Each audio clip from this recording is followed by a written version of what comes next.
Hi, welcome to Hanabi by Example. Today's example comes from a game played on the 20th of July, 2021, and it was played on Hanab.live. I'll include a link down below if you want to follow along in a replay on that website. The example we're looking at comes from turn 8, and it's currently Iggy Twofoot's turn. If you're not super familiar with this UI, Logician will take the turn after Iggy Twofoots, then Mark Magus, then pursued by Bear. And new cards are on the left here, and older cards are on the right. Iggy has some decisions to make, but there's not that much information actually known about anyone's hand. Iggy knows that a 5 is held in the second position, but no other information is recorded on any of the cards at this point in the game. Now is a great moment to pause the video, click subscribe, and actually think, what would you do in this particular situation? I'll wait for you to get back. Welcome back. So let's talk about what Iggy did, and then once we show what Iggy did, I'll talk about why it worked, and then after that, I'll go into a little bit more detail about some of the other ins and outs of this kind of game situation. So what Iggy did was clue 2 to Pursued by Bear. And after Iggy clued 2 to Pursued by Bear, Logician played the first card blind. Then Mark Magus played the first card blind, and then Pursued by Bear discarded. And each one of these actions is kind of interesting in its own way, and I think we'll just be able to break down why exactly those three actions took place. And I hope that you were thinking the same thing as Iggy Twofoots was. So let's go through it. So the first thing, and I think the best place to start is always with the recipient of the particular clue, so that you really understand like what's going to happen if no one else does anything. So you might imagine that if both Logician and Mark Magus did absolutely nothing, what would Pursued by Bear do? And the answer is Pursued by Bear would play this 2. And Pursued by Bear would play the 2 because Pursued by Bear would think, okay, I know what this 2 is. This 2 is the purple 2. If Logician does nothing, and that, maybe Logician just discards, maybe Logician just discards and Mark Magus just discards, then Pursued by Bear would think, I must hold the purple 2, I'll just play. And the reason I say the purple 2 is because Pursued by Bear can see both blue 2s. So if it gets to Pursued's turn, nothing else has happened, 2s are going to get played.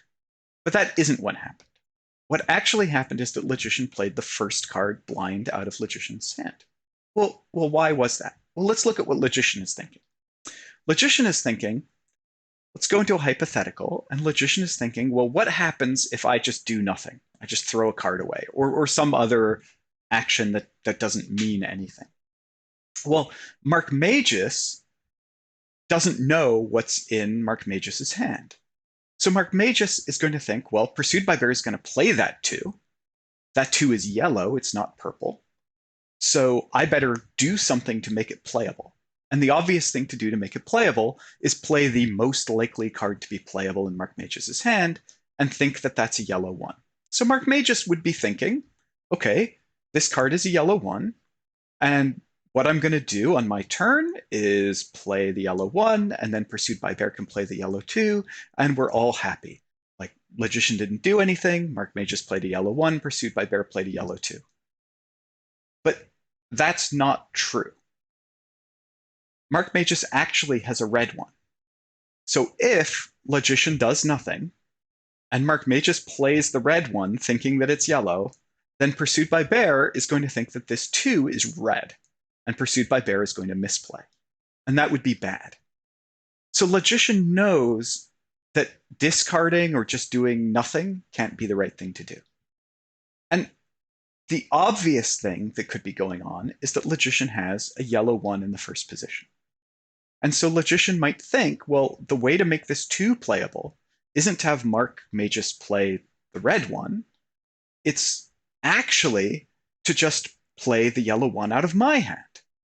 And when I play the yellow 1, Mark Magus doesn't have to do anything, can just discard or take some other action, and then Pursued by Bear can play the yellow 2, and we're all happy again. We've gotten 2 cards played, we're good to go. And so that's what Logician is thinking. And so Logician does that. Logician actually plays the blue 2. Or plays the blue 2, thinking that it's the yellow 1. Well,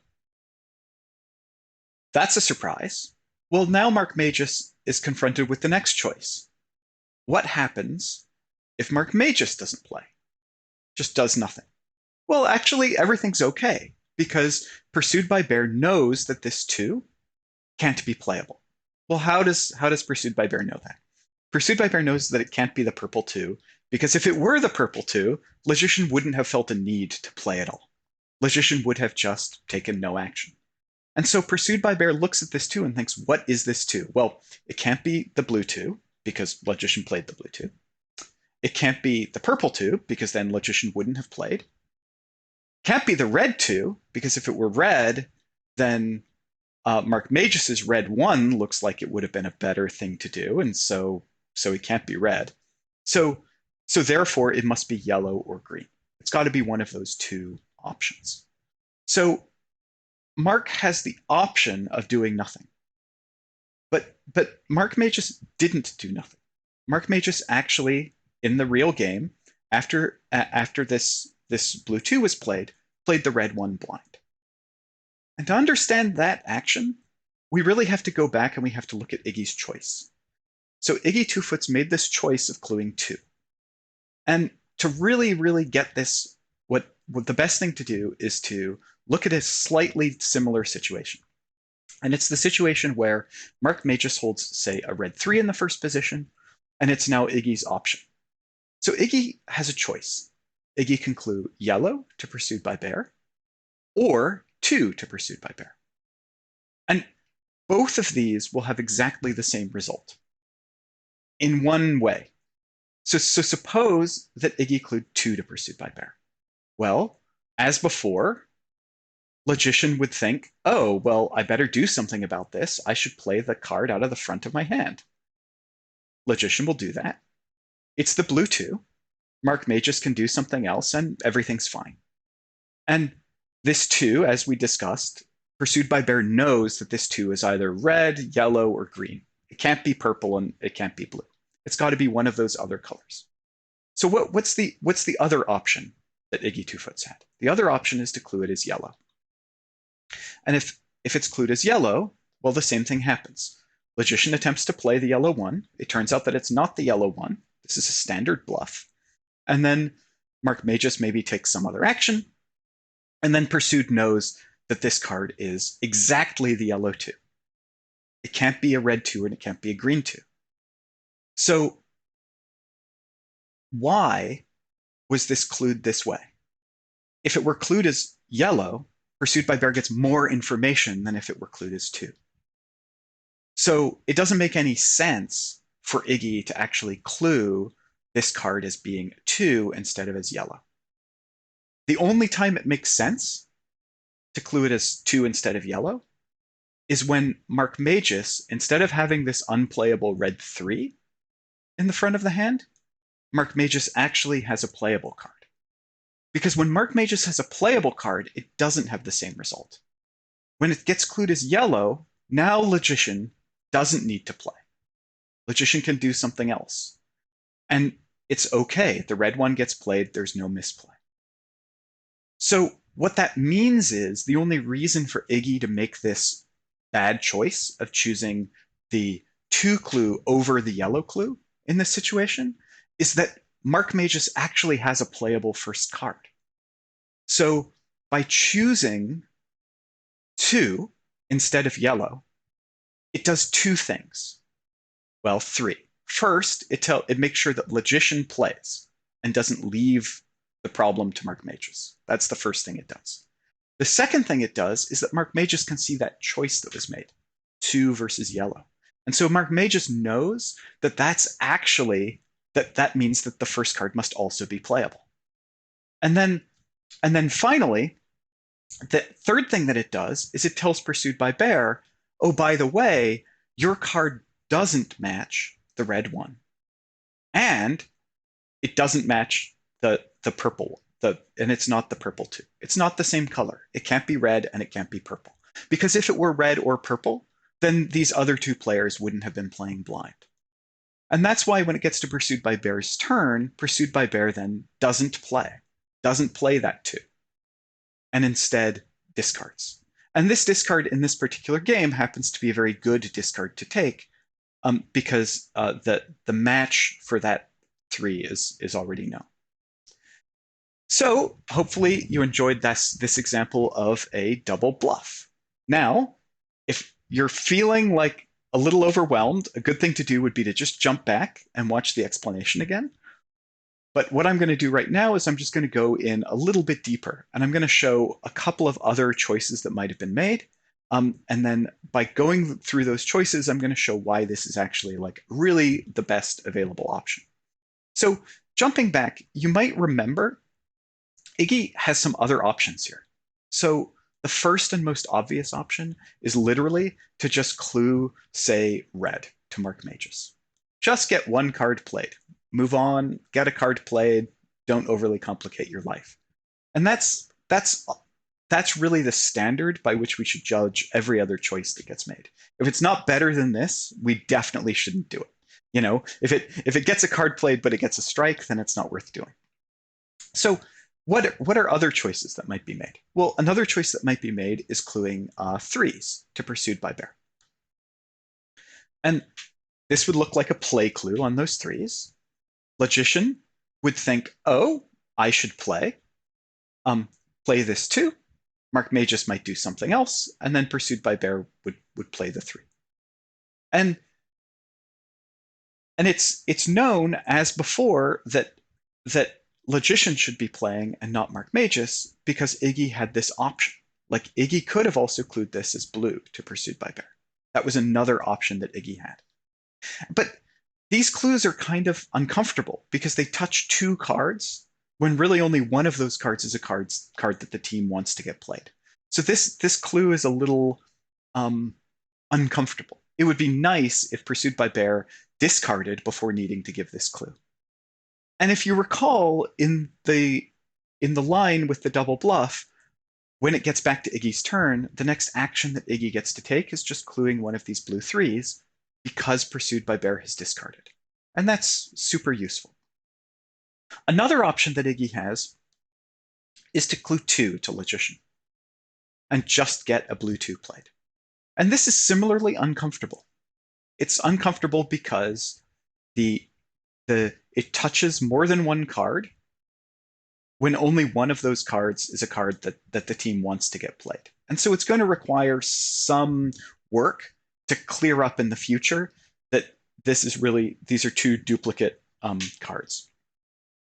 Okay, so those are other options that people might choose in these kinds of scenarios. And I hope it's clear why the double bluff in this situation, because it got 2 cards played and also almost uniquely identified the remaining 2, is a little bit better. Okay, so let's wrap up by just talking about a case that you're more likely to see in a game. And the case that you're more likely to see in a game is similar. And it's a case where there are 2 players who have 1s in the first position. And these 1s don't match a 2 in someone else's hand. And if at this point you were to give a 2 clue, what would happen? Well, Logician would think, oh, this card must be the yellow 1. Because if I do nothing, then Mark is going to play a 1, and then Pursued by Bear is going to misplay. And that's no good. After Logician plays, Mark Magus can see, oh, if I do nothing, Pursued by Bear is going to be confused about this 2, is going to misplay. That's no good. So the only reason that this was done this way must have been because a red 1 is held in the first because a 1 is held in the first position. It obviously can't match this 2. Why not? Because if it did, Logician wouldn't have played. So it must be another playable card. What is it? It's the red 1. And then Pursue, looking at this card, knows it can't be red, because if it were red, Logician wouldn't have played the green 1. It can't be green, because if it were green, then Mark Magus wouldn't have played the red 1. And it can't be blue and it can't be purple, because in those cases, neither Logician nor Mark Magus would have needed to play it at all. And that's really the simpler double bluff that you'll see much more often in a game. Now, finally, just to absolutely wrap things up, one thing that's worth noting is that when you're in these situations, there is a power that comes along with the choice. If Pursued by Bear here had held the yellow 4 and the yellow 2, Iggy no longer has a choice. Iggy can't choose necessarily to clue yellow to Pursued by Bear and have it be free. And so because of that, it takes away some of the options. Iggy only can really clue 2. And so if Iggy clued 2, now the players have to be much more careful about their assumptions. Logician obviously knows that it can't be right to not play, and so Logician would play the blue 2. But Mark Magus no longer has the same choice. Mark Magus can't necessarily think that it was clued this way um, because Iggy had a choice. Here, Iggy had no choice. There was really only one way to get those played. Now, the astute among you will notice that Iggy did have some choice. Iggy could have clued yellow to Pursued by Bear, and that would have brought with it some other complications about how to resolve these cards going forward. But that's for another video. Hopefully, you've enjoyed this description of a straightforward double bluffing example. If this is the sort of thing that you enjoy, then definitely comment down below. I'll produce other examples from our games as we go along. If you want to see the games live, stop in to Mark Magus' stream every Monday on Twitch. I'll include a link below. Thanks. See you next time.